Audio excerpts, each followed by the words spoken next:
The daily coronavirus figures have just been made public for Victoria.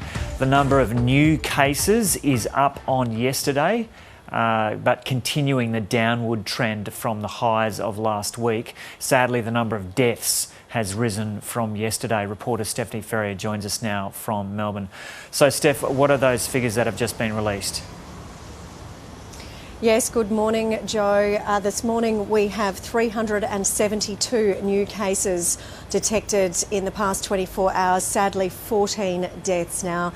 As you mentioned, both of those numbers are up on yesterday's figures. Yesterday we had 278 new cases, so that's an increase of 94 new cases there, and also 8 deaths, so that's also risen as well. And of course that's a tragic situation for those Victorians who are now having to mourn their loved ones here. But of course, as you mentioned, it is still a little bit of a downward trend from those highs that we saw last Wednesday in the 700 mark. I just did a quick scratch pad calculation of the 7-day averages, and we're still around 367 for that 7-day average as a result of these figures, which is a drop from the previous 7 days, which was up around 511. So we are tracking down at the moment, which at least is good news. But of course, as you know, we are now into the second week of those stage 4 business lockdowns. We've had masks for some weeks and we've had stage 3 lockdowns before that. So we're certainly hoping to continue to see that downward trend in the figures, especially with the hard yards that Victorians and especially Melburnians are doing at the moment. Yeah. And Steph, just give us an idea of what it's like on the streets of Melbourne at the moment. Yeah, so it's still very quiet, and of course those lockdowns and that curfew that we've got going at the moment is still really slowing down the traffic numbers. Obviously it continues to be, when I was driving into work this morning, there was actually hardly any car on the road as I was coming in early in the morning. So even the tradie numbers are down quite significantly just from what I can see at this stage, with those construction reductions that have really hit on some of the big construction sites here, down to 25% of the workforce.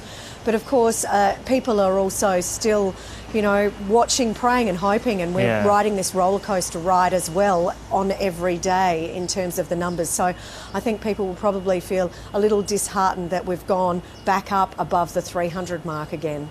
But that downward trend overall continues in terms of the number of new cases. Yeah, so at least there's that, and obviously some of the areas that we're really concerned about are nursing homes still, with some of those infections quite high.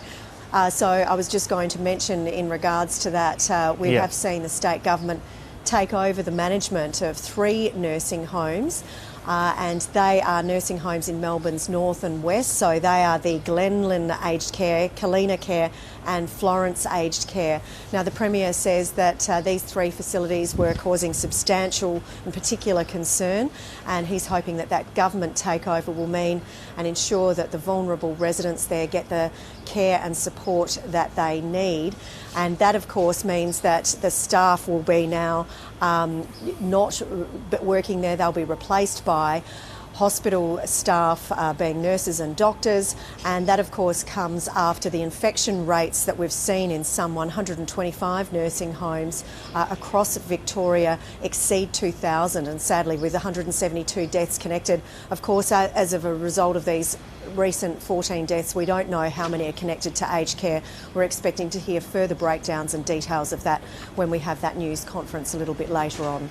Yeah, and Sev, we should explain to viewers that around this time each day we just get through those 2 figures in terms of the number of deaths and that they've been in the past 24 hours and the number of new cases detected, but there's no further breakdown of those figures in terms of regional and metro Victoria as well, because there'll be people in the regions who are very keen to hear exactly what's happening there. And what's the government's concern about the numbers in places like Bendigo, Ballarat and Geelong, and what's the strategy there?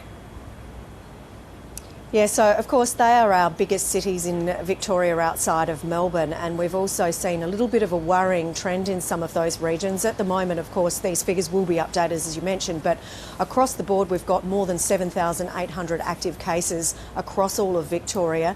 Now nearly 500 of those cases are in regional Victoria, and particularly of concern are those three cities that you mentioned. Now, for example, in the past 2 weeks, Geelong has posted 176 cases there. We've also seen Ballarat have the biggest last week rise as well, with 24 cases, and Bendigo is remaining stubbornly high with 51 cases, 52 cases there. Now that's actually prompted some of the mayors to ask for further breakdowns on exactly where some of these infections are so they can avoid certain areas of the residents there. And we've also seen that, of course, we're going to have a testing blitz happen as of today there. Now, yesterday we heard from the Deputy Chief Health Officer, Alan Cheng, and he was saying that obviously they want to try and get as many people as possible with the mildest of symptoms to come out and get tested. But at this stage, he's not ruling out further and tougher restrictions being applied across to the regions.